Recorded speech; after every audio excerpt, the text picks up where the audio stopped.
ესე იგი, სტარტაპების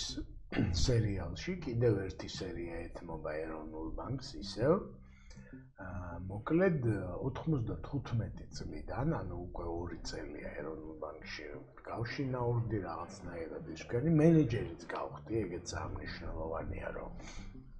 სექტორის უფროსი გავხდი და პირველი მენეჯერული გამოცდილება, ასე ვთქვათ,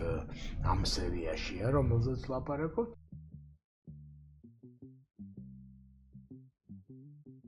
მაგრამ ამ ჩემი გამენეჯერების პარალელურად დაიწყო ევროკავშირის TASIS-ის პროექტების განხორციელება საქართველოში და კონკრეტულად ეროვნულ ბანკში. ეს იყო საგადახდო სისტემები, ირლანდიელი კონსულტანტები გამოჩნდნენ. პირველი ისიც უნდა ვთქვა, რომ ინგლისური სკოლაში კი მქონდა დასწავლი, მაგრამ სკოლის ინგლისური ახლა რამდენად პრაქტიკულად გამომადგებოდა, არ გამომადგებოდა და პირველი პრაქტიკა უცხოელებთან მუშაობის ენის თვალსაზრისით ინგლისურენოვან ხალხთან ეგ იყო. თან ირლანდიელები მოგეხსენება, რომ თავისებური დიალექტი აქვს და მოკლედ კიდევ უფრო რთული იყო მათი ინგლისურის ისა, ერთი. მეორე იყვნენ პროფესიონალი მენეჯერები. მოკლედ მე ეგეთი რაღაცა საბჭოთა კავშირში მანამდე ხო საბჭოთა კავშირი იყო და საბჭოთა კავშირში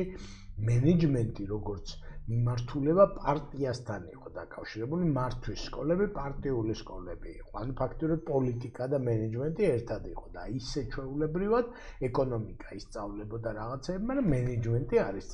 ითვლებოდა, რომ მმართველი თუ ხარ პარტიიდან უნდა იყო, ხო? და ეს იყო ხალხი ჩვეულებრივი, რომელიც არის მენეჯერი, განათლებით მენეჯერია და პირველი შეხება მქონდა და ძალიან ნათლად მახსოვს და იმკაცთან დღემდე მაქვს ურთიერთობა 70 წლის გახდა ეხლა ხას ჯერ ლენიგანი ჩემი პირველი პროფესიონალი მენეჯერია და მოკლედ აი ეს ჯერი გავიცანე ზუსტად 94 წელს იყვნენ პირველი მოკლებადიანი ვიზიტები ჩამოსული და აი 95 წლიდან უკვე მიიღო ამ პროცესმა უფრო მუდმივი სახე და დაიწყო ძალიან მასშტაბური პროექტები. ერთი პროექტი იყო SWIFT-ის საერთაშორისო გადარიცხვის სისტემის დანერგვა, რომელშიც მე ძალიან აქტიურად ვიყავი ჩართული როგორც პროექტის მენეჯერის მარჯვენა ხელი, შეიძლება ესე ვთქვათ, ანუ ქართული მხრიდან ჩართული ვიყავი მე და მეორე პროექტი, რომელიც დაიწყო მაგის შემდეგ წელს, იყო ლარში, ეროვნულ ვალუტაში გადარიცხვის სისტემა მონტრანი, დღემდე ეს მონტრანი მუშაობს, ოღონდ გაახლდა მას მერე მაგისი დანერგვა და ამ სერიაში ესე იგი სტარტაპობა რაში მდგომარეობს რა, რომ ჩვენ მე მაგ დროისთვის მიჩვეული ვარ, რომ ვიფიქრო, რომ საქართველო არის უნიკალური, ეროვნული ბანკი არის უნიკალური, ჩვენი რეალობა უნიკალური, IT უნიკალური სფეროა და ამ დროს ვიღაცა მოდის და ამბობს, რომ მე ნასწავლი მაქვს და ეს გვარდება ასე. ხო, აი ამ დეტალს გავუკეთებ იმ დეტალს და აეწყობა რაღაცა და სრულიად ეწინააღმდეგებოდა ჩემ მოსაზრებას და აი ძალიან ნათლად მახსოვს და დღესაც ხვდები ეგეთ ხალხს, რომელსაც პრაქტიკით აქვს ნასწავლი მენეჯმენტი და ამბობს, რომ თეორია რაში მაინტერესებს რა, ეს არის ნინო უნიკალურია, სანდრო უნიკალურია, ფლომასტერი უნიკალურია, ქართველობა უნიკალურია და ასე შემდეგ და პირველი გამოცდილება, სადაც ეს ჩემი შეხედულება, უნიკალური შეხედულებები დაეჯახა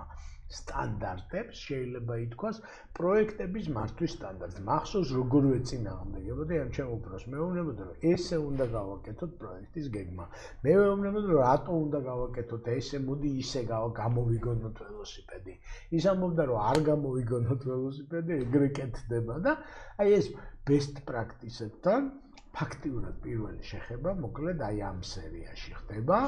ძალიან არ მომწონს მე ეს ამბავი და მგონია, რომ გვართმევენ ქართველობას თუ ინდივიდუალიზმს თუ რაღაცას, მგონია, რომ არ გამოვა, ვიღაცა დანიშნა ამან რაღაცა არ გამოვა, ამბობდი, ფიდბექს აძლევს ხალხს, არ გამოვა ესე, არ გამოვა, გვიგრძალა სასერვეროში რაღაცებს, მე ვამბობ, არ გამოვა რაღაც წესები შემოაქვს, მოკლედ ყველაფერს ვეწინააღმდეგები, იმიტომ რომ მაქვს ესეთი რწმენა, და ეს ძალიან გავრცელებულია დღესაც, რომ მოკლედ უნდა აი კონკრეტულ რეალობაში რაღაცა გამოიგონო ველოსიპედი. რა ჭკვიანი ტიპები ვართ და ვინ რა უნდა გვასწავლოს ჩვენ რა დაახლოებით, ხო? ყველას გაგვიგია ხა ეგეთი მიდგომა და აი ზუსტად მაგ რამდენიმე წელიწადში ეს ჩემი შეხედულება, ასე ვთქვათ, ტრიალდება, იმიტომ რომ ხედავ რა შედეგებია, ხედავ რა მხელა მასშტაბის პროექტებს ეჭიდება ეს ადამიანი. პირველი ჩემი გამოცდილება ზუსტად მაგ პერიოდშია უცხოეთში გასulis უკვე ტრენინგებზე, ავსტრიაში ვიყავი ტრენინგზე, ამერიკაში პირველად მოვხვდი, რავი გერმანიაში ვიყავი პირველად და მოკლედ აი ამ სამყარომ დაიწყო გახსნა, რომ თურმე ეს არ არის ის რაც მე მეგონა, ესე იგი და ის ჩვენი ტბორი, რომელშიც მე ვცურავდი, არ ყოფილა ოკეანე, ასე ვთქვათ და ოკეანე თურმე გაცილებით უფრო დიდია და აი დღესაც ჩვენ რომ ლაპარაკობთ, რომ ადამიანი უნდა წავიდეს და გაიხედოს, გამოიხედოს, ხო? აი ეს ზუსტად მაგ პერიოდში მოხდა ეს ჩემთვის, იმიტომ რომ სწავლა უცხოეთში მე არ მისწავლია, ეს სტუდენტობის თვალსაზრისით ჩემო სტუდენტობამ აქ ჩაიარა და მანამდელი ჩემი უცხოეთი, რა ვიცი, მოსკოვი და კიევი და ის იყო, ასე ვთქვათ, საბჭოთა ერევანი, ბაქო და ასე შემდეგ და აი მაგ დასავლურმა გამოცდილებამ მოკლედ რა შეცვალა, გახსნა რაღაცეები და best practices პატივისცემა შემძინა და კიდე რა მახსოვს, იცი, აი ზუსტად მაგ პროექტების ფარგლებში ესეთი ეპიზოდი არის, რომ ჩვენ ვართ ეროვნული ბანკის IT გუნდი და TBC ბანკი იყო ყველაზე რაღაცნაირი დასავლური და თანამედროვე ბანკი, ასე ვთქვათ, და ამ TBC ბანკის IT-ს უფროსი, რომელთანაც ახლაც მეგობრობ და არაჩვეულებრივი ადამიანია, მოდიოდა და რაღაცა best practices-ებზე გვიყვებოდა, რომ ესე კი არ უნდა, ისე უნდა და ისევ ბრაზდებოდი ამაზე, რომ მაგათ თავი ვინ გონიათ რაღაცა ისა, ხო? აი ზუსტად ეს ამბავი, აი დამამახსოვრდა, ასე ვთქვათ, რომ აი როგორ რატო კაცო სადღაც რო ეგრეა და ის ადამიანი ამბობდა, რომ უცხოეთში ესეა და ჩვენ რატო ვაკეთებთ ისე რა, ხო? ხო და დღეს მე ძალიან გამიჭირდება, ესე იგი ვერც კი ვხვდები რატო ვაკეთებ ამას, მაგრამ თან ვხვდები, იმიტომ რომ დღესაც ვხვდები, აი